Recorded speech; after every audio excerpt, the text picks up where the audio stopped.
there YouTube, it is Brian here from Headstrong, back with you, inspiring more positive conversations around mental health. I hope you are well today, and we are here today to speak to the parents of YouTube. How are you, parents? If you're not a parent, maybe you're a teacher, youth worker, something like that. I'm not telling you have to go away. I mean, you can quite happily sit here and watch. You're going to learn loads about how young people's minds work, but principally, I'm going to be speaking to parents, but you get the general drift. Today, what I want to speak to you about is a thing called the CACEs. Now, you may have heard of ACEs before, Adverse Childhood Experiences. And here in Scotland, I don't know where you are, but here in Scotland, ACEs became a huge thing in about last year, so 2019, as I sit here and record this. And into 2018, it became a massive thing all over Scotland, all over Britain. And what adverse childhood experiences were these things that people experience in childhood that they scientifically showed that were having an effect on what were happening to people when they grew up. So basically, they could prove that if you ticked 3 or more of these boxes in what they called the ACEs. I think it's a brilliant name. You imagine sitting around in a room when somebody says, I don't know what these things are, like extreme childhood experiences. No, I don't know. ACEs? No, I don't know about that. And then all of a sudden somebody goes, adverse childhood experiences. Yeah, I like that. ACEs. And you can just imagine the whole room lit up going, ACEs, that's what we're going to call it. I mean, what a name. It's absolutely perfect. And adverse childhood experiences are 10 different things that can happen to people as they grow up. And basically, if you tick 3 or more of these boxes, there is scientific proof that you can have all sorts of effects, therefore, when you grow up, including things like addiction, relationship troubles, right through to even things like heart disease and health problems that they have shown as people grow up. Now, as I'll show you in just a second, these adverse childhood experiences are, for many of us, quite adverse. In fact, let me show you them now. So if I just flick this here, these are the adverse childhood experiences. Now, my head's going to get in the way of someone, but we have physical, sexual, verbal abuse, we have emotional, physical neglect, and then what my head is in the way of, round about here, it says growing up with. So adults with alcohol or drug issues, adults with mental health issues, domestic violence, adults who have been in prison, or parents who have separated. Now, out of all of these, there's probably some of them, potentially parents who have separated, that many people who are watching this just now have experienced. But some of the others, I genuinely hope, are actually genuinely adverse experiences that haven't ever entered into your life. Now, as you guys know, because you've watched other YouTube videos and you've heard me speak before, is that we work with lots and lots of young people on their mental health. Now, I've got to admit, in my career, which now goes back many, many years, I've not actually experienced that many young people who have experienced these adverse childhood experiences. I've met a few adults who have had 1 or 2, but even in my whole career, anybody who ticks 3, 4, or even more than that are very, very much the exception rather than the rule. These experiences, thankfully, are very, very adverse, and these are things that don't often happen to people. So, what I thought was, well, what are the more common adverse childhood experiences? And that's what we're going to talk about today. We're going to talk about common adverse childhood experiences. Have you got it yet? Or the CACEs. Yes. Yeah, I just took theirs and I genuinely sat for ages going, and I put everything in front of until I found what letter worked well. CACEs. We also at one point had races, but we've settled on CACEs. We think that's probably better. Now, in the same way as there's 10 ACEs, what I've done is I've come up with what I call the 10 CACEs. And these are the common adverse childhood experiences that we meet many, many young people who experience these things, and it adversely affects their mental health. Now, the interesting thing about this is it's not just young people. These are the same things that we hear when we work with adults, just like you. We work with the grown-ups as well. And when we work with grown-ups, what happens is, grown-ups, check me, oh yeah, we're pure grown-ups. I bet you feel very grown-up as you sit here and watch this video. But when we work with adults or young people, these are the same things that we hear again and again and again coming up, and they really affect people's mental health. The good thing about these, well, the good thing, I don't know if you can call an adverse experience a good thing, but the interesting thing about these CACEs is that they're much more common, and they're things that you may have experienced 1 or more of. Now, what I've done is I've separated them into 3 main areas: peers, parents and personal, because if you are a parent who is watching this just now, as you might be, or a teacher or somebody like that, an adult basically, then you will be having a direct effect on the mental health of the young people who are around you. The only thing is that if I said peers, adults and personal, then that made the PAPs, and that just wasn't as cool as the 3 Ps of the CACEs. It wasn't as easy. I mean, imagine going around and going, yes, this guy Brian told me all about my PAPs, and this is what he told me. I don't know. For me, it just doesn't work. It has, I'm sure, other connotations. So therefore, we're going to stick with the 3 Ps of peers, parents, and personal. And let me take you through them now. Okay, let's start with peers. Okay, so one of the biggest ones that happens when people are dealing with their peers, especially when we're young and when we're growing up, is comparison to other people. It's a very, very natural thing to do. Tends to kick in around about 12 or 13 years old. I'm not saying it's not there before that, but when it really gains some momentum is around 12 to 13 years old. The reason for that is there's a shift inside our head. We're going to come into this when we talk about some of the other peer cases. That what happens is that we start to ask 2 questions. Who am I and how do I fit in? Where do I fit? How is it that I'm meant to move my way around adulthood as I start to move into it? So therefore, it's an entirely natural thing to compare ourselves to others. In some ways, it can be hugely inspiring. We can compare ourselves to others and we can look at them and we can use them as motivation, of inspiration to become better. But that doesn't tend to happen when you're a teenager. What comparison to others tends to be is, why am I not like that? We look at those other people and we look at them and we think, why am I not as good as them? Why am I not as good looking as them? Why am I not as fast as them? Why am I not as popular as them? Why am I not as clever as them? Why am I not? Why am I not? Why am I not? Why am I not? And we're constantly looking at all these people thinking, why am I not like them? When actually, what we really should be doing is looking into ourselves and thinking, who am I? And why am I not more like myself? But that can be a very, very difficult thing to do. So one of the things that you should be looking for as a parent is any time where you hear your son, your daughter, whoever it is, compare themselves to other people. I'm not saying that you should be jumping down their throat. Like if they say something like, do you know what? I was looking at Edward. I don't know who Edward is. I was looking at Edward. Where did I come up with that name from? Anyway, I was looking at Edward today in the class, Mum, and he was much cleverer than me. So I'm not saying that all of a sudden you go, who is this Edward? Stop comparing yourself to Edward. You're more than good enough. And you go in some motivational speech where you get them to stand in the middle of their living room and say, I am good enough. I am as good as Edward. I'm not saying that you go down that line at all. What I am actually saying is there's just something to pay attention to is how commonly they do it. A very, very easy case to fall into, and therefore what happens is that when people do fall into it, they can sometimes not even realise that they've fallen into the habit of constantly comparing themselves to other people rather than to themselves. Now, why is comparing it to yourself a better thing? Because actually you're always growing. So when you compare to yourself, what you realise is how far you've come. So for instance, if I got 60% in a test and then I study a lot and now I get 68% in a test, that's an 8% increase. But I can still feel like crap if I compare myself to the person who just feels that maths is effortless and just sits there going like that, 94%. Again, I didn't even study. It's just the gradient of a circle. Who can't work one of them out, for goodness sake? You know, this is what I'm talking about. So what we have to make sure is, as much as we can, we get our young people to compare themselves to themselves. I'm supposed to say compare themselves to other people. That would have been useful. The next one, and the next one of our cases in our peers, I'm actually going to do a little bit of a doubler for you. And this double whammy is all about breakups and fallouts.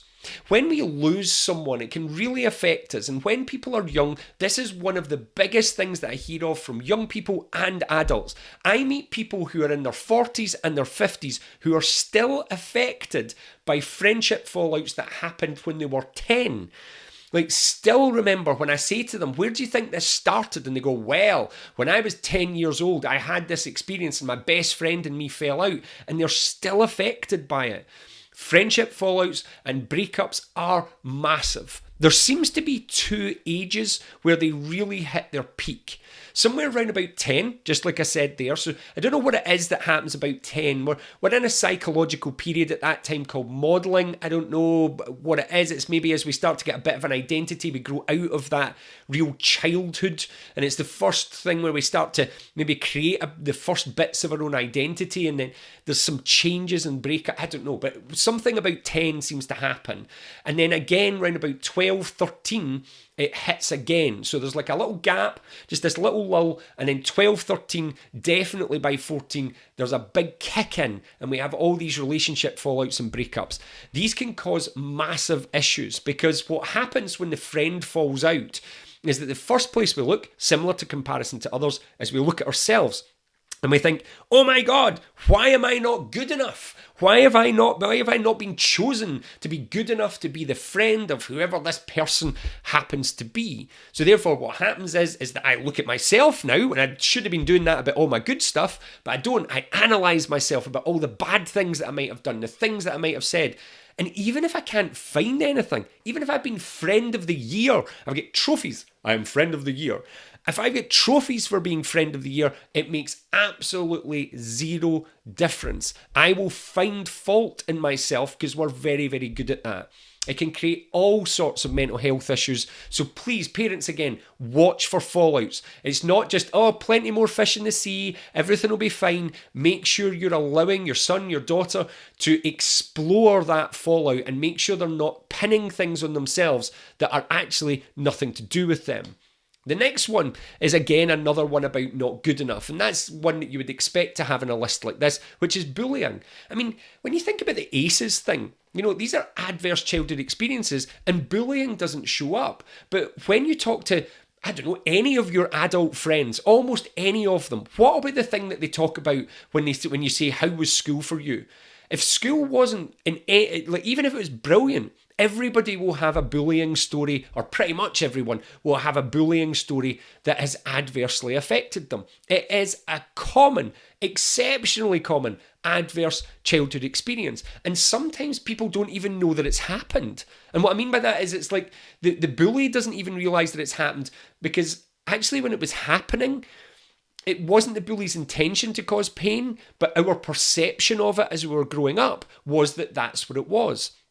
I had experiences in school that it took me to adulthood to realise that what I perceived as bullying was potentially me not having the social awareness to be able to realise that what was happening was boyish banter that was happening. Does that make sense? Just when somebody just says the same thing or slags you off a little while, or, they're not calling you names, they're not saying anything, just making funny comments, but at your expense. But because of things that were going on in my life at that point, I took them to be bullying. Now, that doesn't mean that I should go away and dismiss the experience that I had or diminish the experience. It still affected me. But now in reflection, I can start to see that there's another way to perceive it. If I could have perceived it differently back then, it would have made a massive difference to my social awareness and my social confidence. So again, to parents, when bullying is happening, it's a good thing sometimes. You've got to believe your son or daughter. If they say they're being bullied, I'm not saying you go, well, this guy Brian I was listening to, he said that maybe you're not being bullied and maybe it's something else. No, that's not what I'm talking about at all. I want you to engage and allow your son, your daughter to explain what it is that's going on. But sometimes it can be a useful thing to try and get them to see it from another perception. Unless, of course, it's fairly obvious. Now, when we get into the more extreme forms of bullying, and nowadays, because I was looking for my phone there as if you wouldn't know what one looked like, is it like on social media, things like that, we have exceptional bullying. When many of us, if you're a parent watching this or a teacher, when we went home, we left the bullies behind.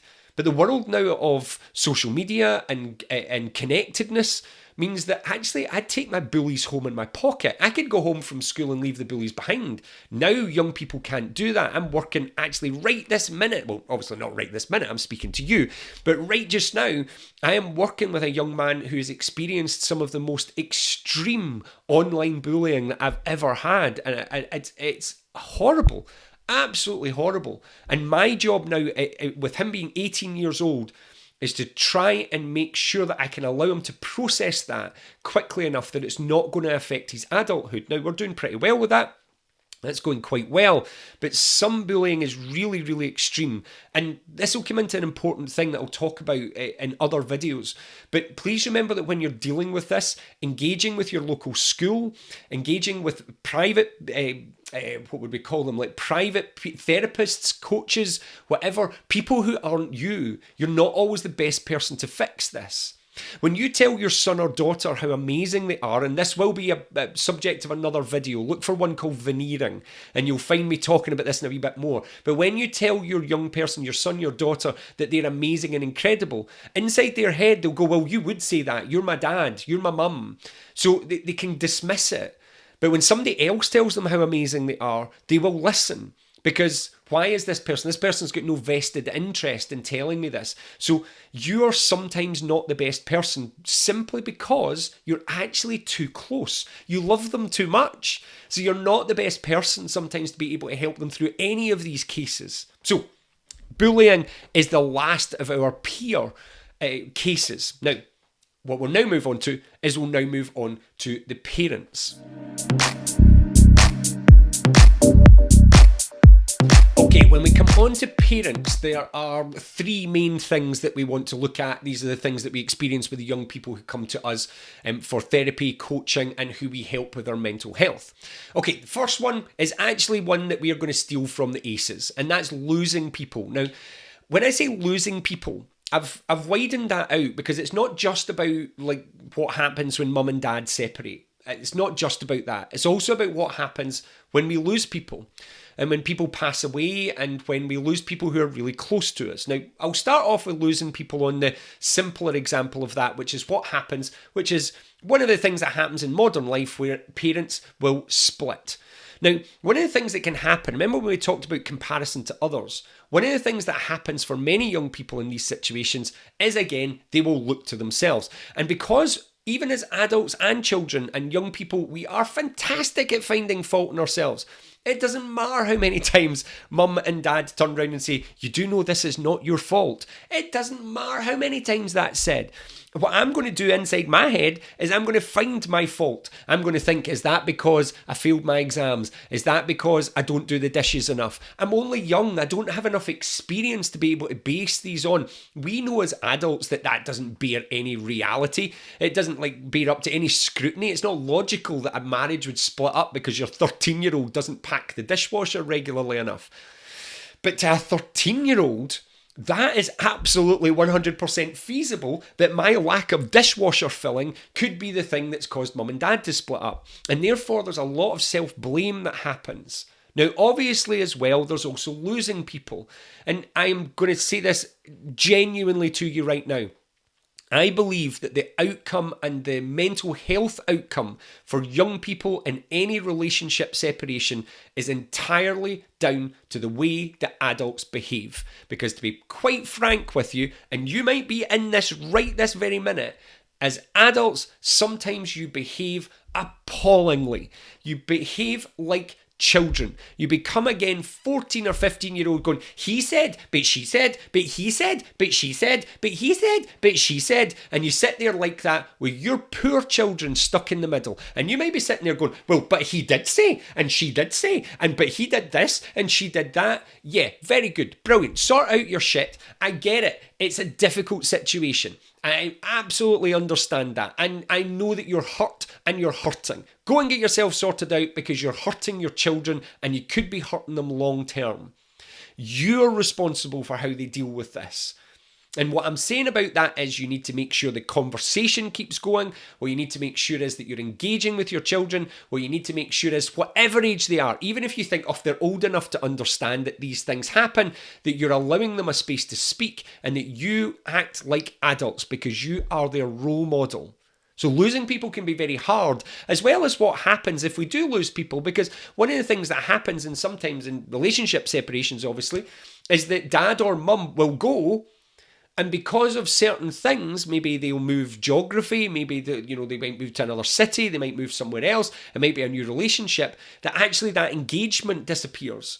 So I was really close to my dad, and then my mum and dad split up, and now I don't see him. That hurt lasts, and it needs to be dealt with. It can't just be shoved under the carpet. It's not going anywhere. They won't get over it with time unless somebody helps them get over it. Now, that might be you, but again, engaging with professionals is a really good thing to do. Now, obviously, as well, this is a big one. So losing people in terms of people dying. Now, the reason that is important and such a big hit is obviously a bit more obvious than what happens when a relationship splits.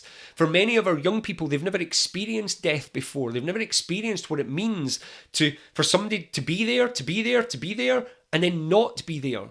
And the challenge with it is that one of the ways that we learn is we look for role models such as you.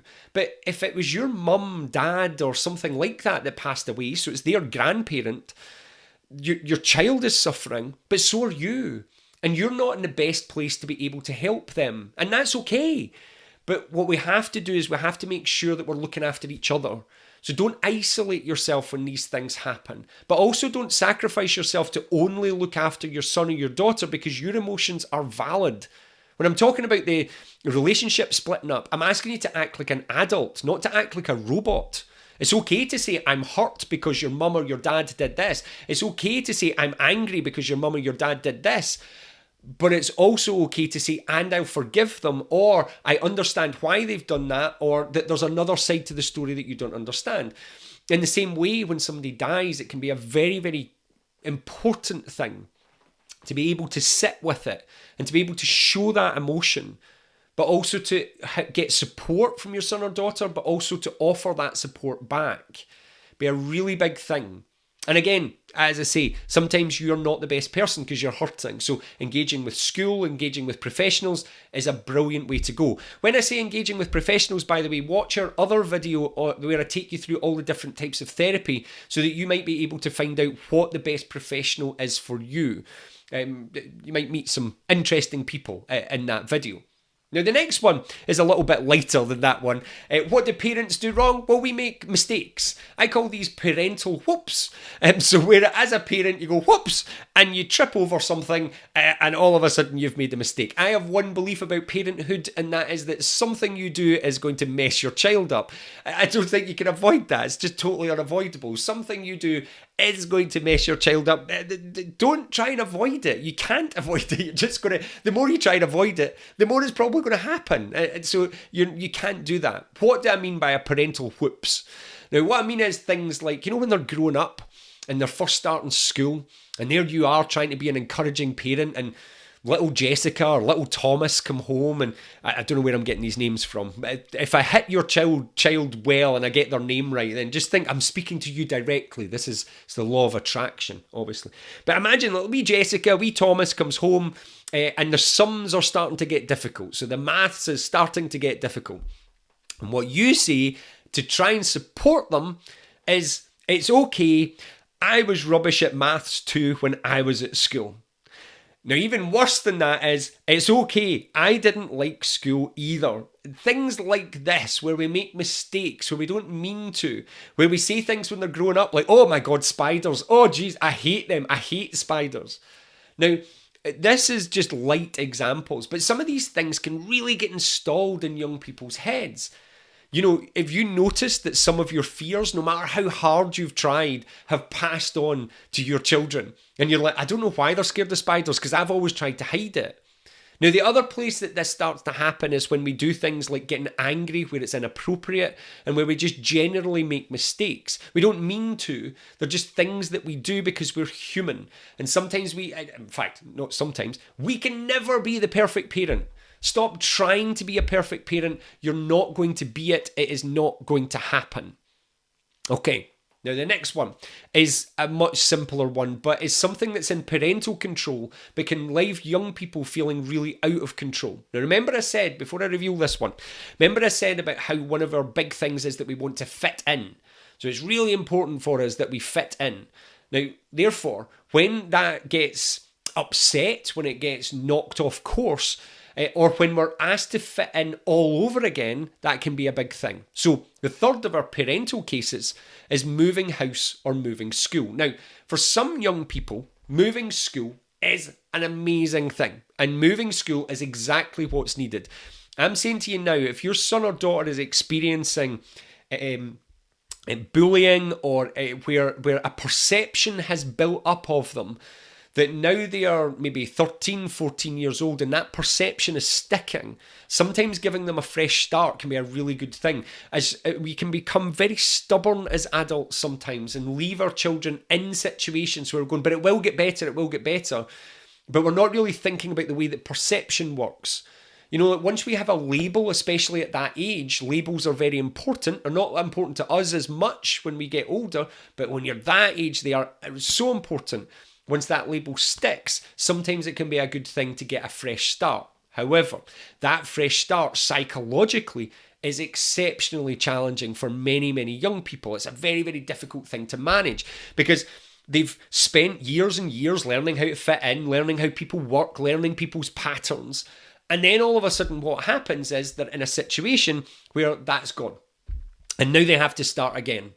So being able to fit in is one of these big drives of our teenage years.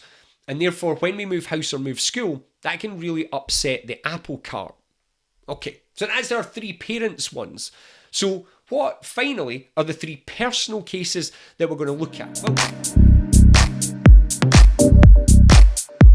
The 3 personal cases are quite interesting, and when we look at these things, these are things that we might not even know as a parent have happened because they're very personal to your son or daughter. So they might be little things that just passed you by because they don't come up in conversation over the dinner table for a whole variety of reasons. They're just something that's not talked about, but they affect and impact massively on young people's mental health, and again on adults' mental health, because these things last.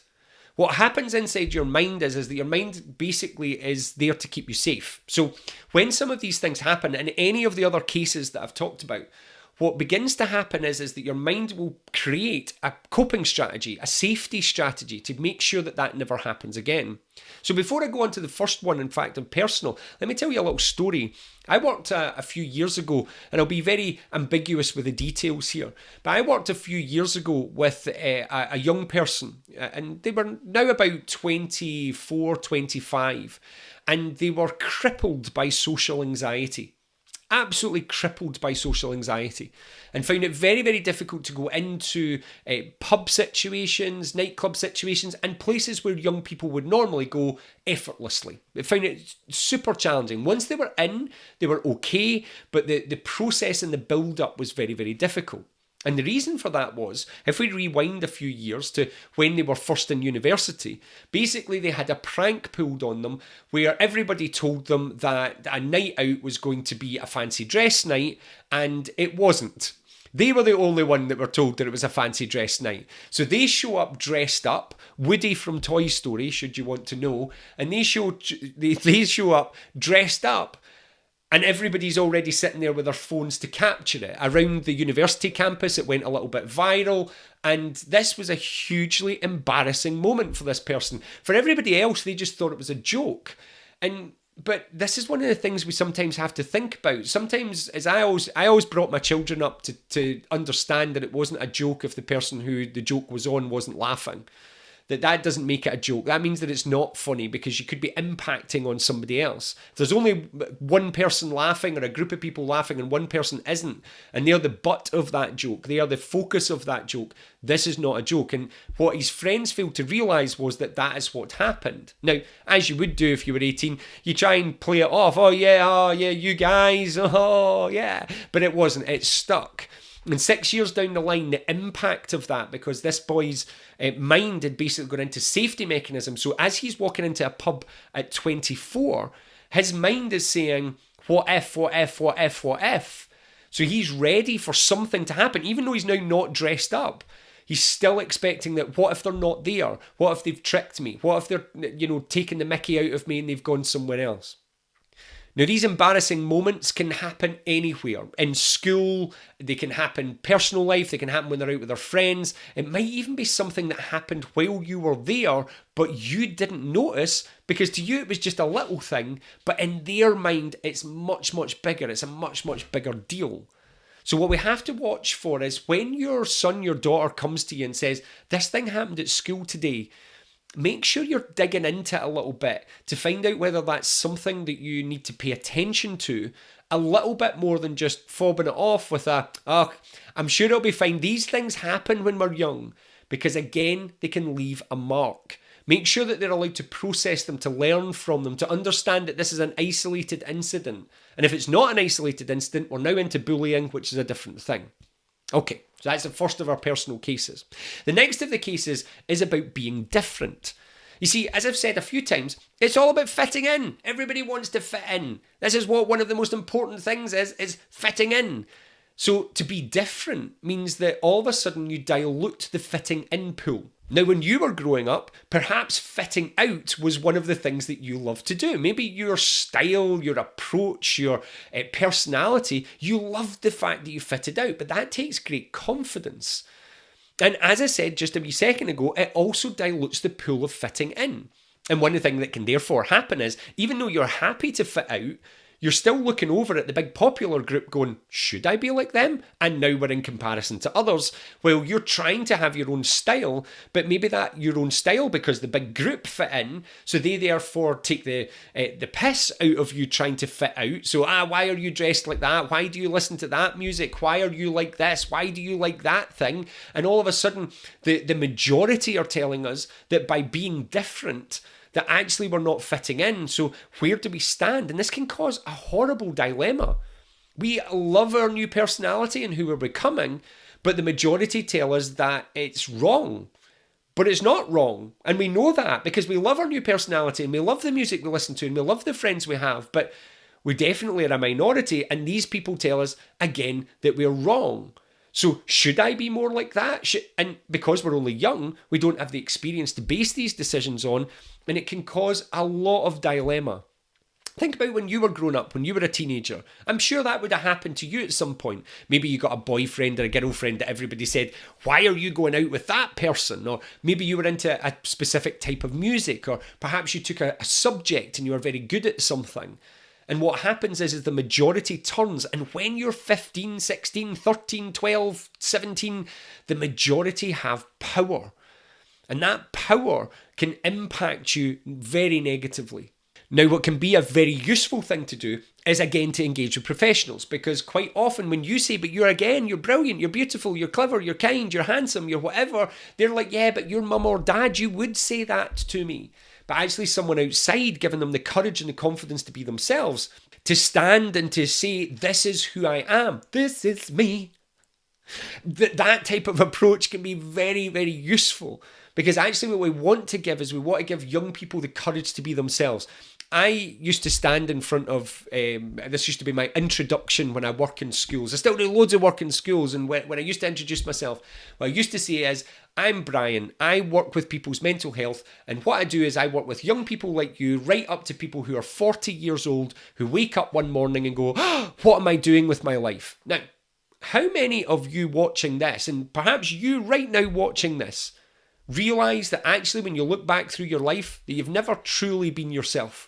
You've never truly stood up and said, this is who I am and I'm proud of it. That this is how I want to live my life. This is what I like. Because actually in school we can get taught to be these social chameleons where we're trying to be everything that everybody else wants us to be. And number 10 in our cases is failures. Now, it is easy as an adult to be able to sit with someone younger than you and go, you do know that it's only on the edge of your comfort zone that actually you grow? That, do you know that one of the biggest things in the learnings in life is that you need to make mistakes to be able to learn? And these are things that I say to young people. I get it. These are true. You don't grow when you just sit comfortably. That you need to make mistakes to learn. We don't learn from comfortable. We don't learn from normal. We don't learn from things that just work effortlessly. We learn when things go wrong. We learn when things go a little bit pear-shaped. And therefore, failure is important. However, back into the comparison to others, the want to fit in, as soon as I fail at something, this brings on a whole heap of focus onto me, and potentially only focus that I bring on myself that I don't want. And when I'm young, this can be a massive, massive thing. Think about it. How many decisions that you now make as an adult, as a parent, are still fueled by a failure that you made 20 years ago, 25 years ago, 30 years ago. For example, how many of you at the moment are sitting either single or in a crappy relationship? Apologies, you know that these videos are going to be quite direct with you, that you're in a crappy relationship because you're worried about being single because earlier on in life you failed at a relationship and it felt horrible. That actually the breakup was horrible and you felt as if you failed, so therefore what happens is it's decided all of your other relationship choices because at 17 somebody broke your heart. I guarantee that there is at least one person watching this at the moment that is true for. And I would actually say that there's probably many more. Our failures sometimes put our mind into a protection mode that stops us stretching ourselves. When your son or your daughter comes home and tells you that they've failed an exam, what you need to make sure is, do they really not care? Or is there something else going on? And if they really don't care, why not? Why don't they care? Is it because, quite simply, their personality isn't suited to academia if it's a test that we're looking at, and that this isn't a big deal for them, and that actually their future might lie elsewhere? Now, that is absolutely possible. Or is it that actually they're hiding from the pain that they're feeling of those failures because they don't want to focus on it and they don't want to face up to it? And what they want to do quite often is protect you from it because you're their parent. So, no, I'm fine, I'm okay, everything's all right. Again, I'm not saying that you need to be like geek parent who mum, I failed an exam, dad, I failed an exam. Okay, we need to sit down, we need to have a conversation about this. Sometimes, do you know what? They do learn from failure. The question is, are they still learning from those failures? Do they know what to do? Do they change their behaviour?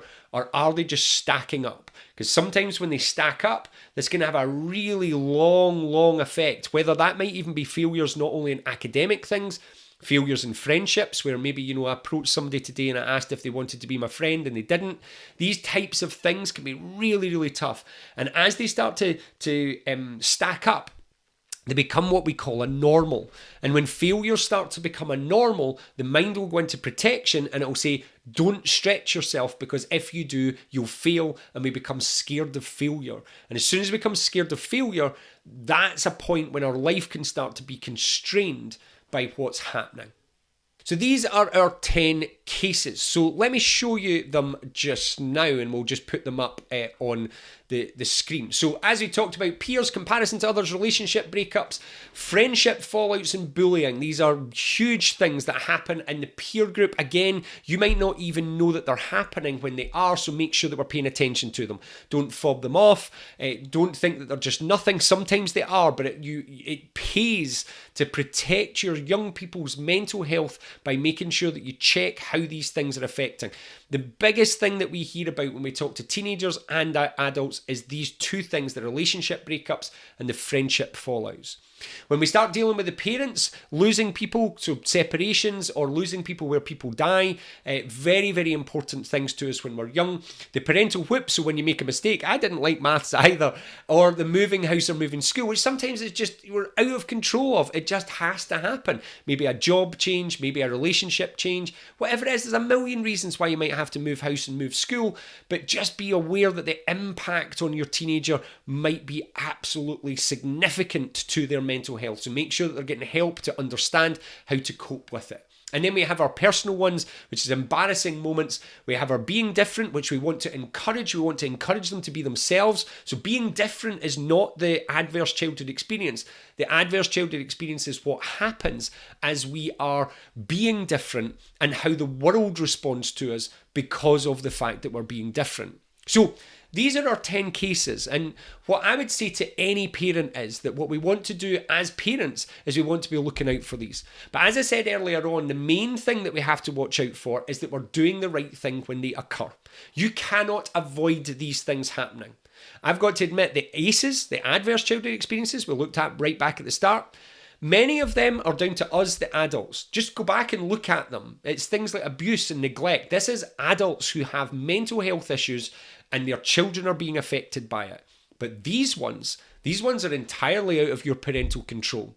You can't stop comparison to others. It's going to happen. If their friends fall out with them, you do not want to be that dad that shows up at the school going, Are you now no longer playing with my little Thomas? That sounded all types of wrong. But you get what I mean. Are you just... I demand that you be his friend again. I mean, that just would be the biggest parental whoops that you could ever imagine. Imagine being 14 and your dad appears at the school to moan at the people who have fallen out with you and tell them to be your friend. You'd be sitting in a corner like, oh my God, why is this happening to me? And actually, that's probably going to cause more mental health problems than the actual fallout would. So you're not in control of these things as a parent. But what you are in control of is making sure that your young people can deal with them, that they are resourced, resilient, and that they understand how to do that. And as I said a few times, one of the best ways to do that is to engage a professional. Now, that might be a teacher in your local school, which is always one of the best places to start, but also could be a professional like us here at Headstrong or anywhere else. If you think that we can help you, if you think that I can help the family, then please give us a shout at Headstrong. All the details will pop up at the end of this video, how to get in touch. Check out our website, check out our social media channels. There's loads of videos on here. You're obviously on our YouTube channel. Check out some of the other videos. There's more content coming all the time, and especially with the professionals one, check out the video that we've done on the different types of therapy. It might help you understand why your sons, daughters, and maybe even you haven't engaged with a particular type of therapy. Not all therapy is the same, as you will hear me explain. Anyway, thank you for joining me. I'm Brian from Headstrong. I hope you've enjoyed this video. I hope it's taught you something. Go out there and make good people. It's the only thing that you need to do as a parent. Just make a good person. Go do that. You've done your job brilliantly. I'll see you again soon.